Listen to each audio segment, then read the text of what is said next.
Chaos and violence are coming. Hey everybody, this is Michael with Asymmetrical Preparedness. Unfortunately, I feel this is true. I feel that tensions are on the rise.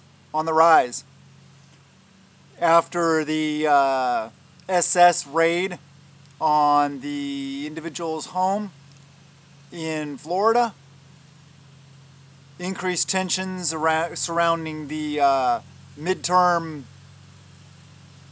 joke, and increasing, I don't know how to put it, tensions, nervousness, anger, frustration, all this stuff like that with inflation, prices, how much things cost, how much disposable income people have left over nowadays versus just not that long ago. It's a lot less. A lot of things are more expensive. A lot of things are more difficult to get.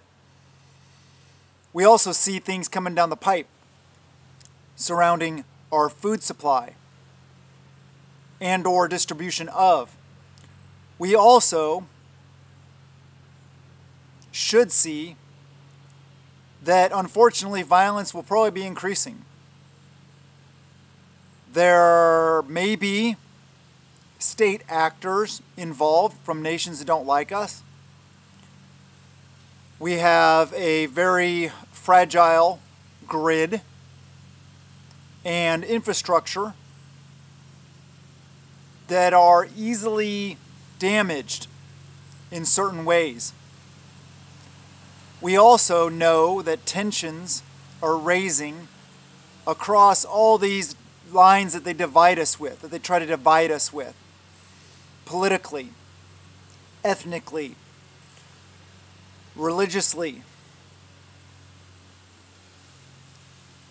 It's an agenda of division, because if we're together, united we stand, divided we fall, right? Yeah. Push is on for civil war. But what is that going to look like? It's not going to look like the first one or the revolution. There's a lot more at play and a lot less people, a fewer number of people have the gumption to actually stand and do something. Unless the situation comes down where it's a complete collapse situation without rule of law, and you end up having to do, forced to do things to take care of your family, and etc. Heard recently about the something about a guy at an SS, Federal Bureau of Intimidation office or something. I don't know anything about it, honestly, other than the fact that there was some guy, something happened. Yeah, because what did they just do? And what do they continue to do? FBI, ATF, these organizations are legislating when they're not part of the legislative branch. They are determining what is legal and what is illegal without authority to do so. People are getting pissed. People are getting sick and tired of this. People are getting fed up. I know here in Washington State, a lot of people are moving out of state. Which, should we just all move to where people agree with us? Or should we try to stay and fix what's going on?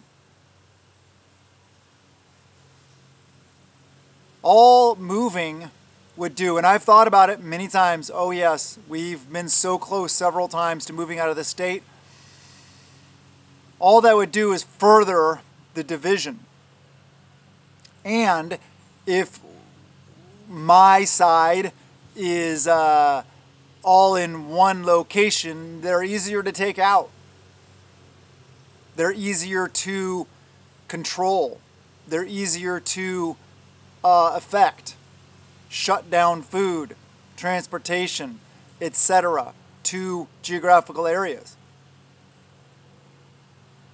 I hope you guys are taking this seriously and preparing yourselves for the stuff that's going to be going on. I have a feeling this is going to be a very, very rough winter. I don't know if it's because of weather or people causing problems or what it may be, what form it may take. But I hope that you guys are training. I hope that you guys are equipping yourselves while you still can. I hope you're getting the items you need. I hope that you're getting the support and the structure needed also. I hope that you're forming groups, talking to everybody you possibly can to get a feel. You never know who might end up being a person that you would like to have in your group or just associated with, even if it's just a loose association. I was having a chat with my mail lady earlier today. Awesome. They want to move because of the situation here. But you never know what situation you're going to be in for them to help you or you to help them. The more you build, the more you grow, the more you talk to other people, the more you build these relationships, the better off you'll be, the better off all of us will be. Some of us have decided to stay and fight. Not necessarily meaning, this kind of fighting. It may just be making a stand via whatever method we feel is appropriate for the given time frame. I have a feeling this is going to devolve very quickly into a very troubling time. I did it again. I put my time thing up in a light area of the camera. I keep forgetting about that. Yeah.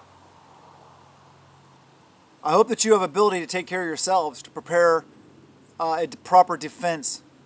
And one of the biggest things is if there are, stay away from places that might be involved with violence. It's the easiest way to protect yourselves and your families, just to stay away. Don't be where the problems are. Don't be where the violence is. Now, if you live in a city, you may not have the choice. You may be stuck there in the middle of it. This is why the bug-out plans are important. Your ability to get out if you need to remove yourself from the situation. Some situations, you may want to fight back, but you need to be smart enough and have the plans in place to cut your losses and get out also. You shouldn't look at things as that you're always going to stay and fight or you're always going to run. Like I say, it depends. It depends on the situation. It depends on what the threats are. It depends on the numbers. It depends on a lot of things. But please be getting your stuff ready. Training, practicing, going through your drills, making sure your kit is ready. Hopefully it won't be needed. Maybe you'll just have some fun enjoying the process. But I would not be surprised if acts of violence leading to chaotic situations, I'd be very surprised if they didn't increase. Tensions are really getting high. You can feel it going to the grocery store. You can feel it around. You can feel the energy that people have, the frustration, the anger. And it's going to get worse as people have more of a hard time providing for their families, feeding for their families. People placed in tenuous situations like that tend to do things that they normally wouldn't do. This is why we prepare, so we don't have to be in a situation where we do things we don't want to do, or don't intend to do, or never planned on doing. Prepping is important. Growing your own food, raising your own animals, important. I just want to be left alone. I just wish, I don't know. This whole situation is frustrating. I know. We got to stay level-headed, but we got to be ready if the need arises for us to stand. Not advocating any form of violence. I will never do that. But it is our duty, it is our birthright to be ready to protect and defend ourselves, our communities, our states, our nation, and our way of life. So make sure you're ready and just stay out of those areas. Stay away from high-value targets. Anyway, I love you guys. I wish I had more groundbreaking advice. This is a tough situation, and it's one of those things that depends. Depends on your area. It depends on your group. It depends on your abilities. It depends on a lot of things. What you can and can't do. But just do your best. Prep a little every day. Remember, prepping is living insurance. And so is all that training. And all the defensive and security aspects and emplacements and systems you have in place. Stay strong. A fight is coming. Have a wonderful day, and blessings to you and yours.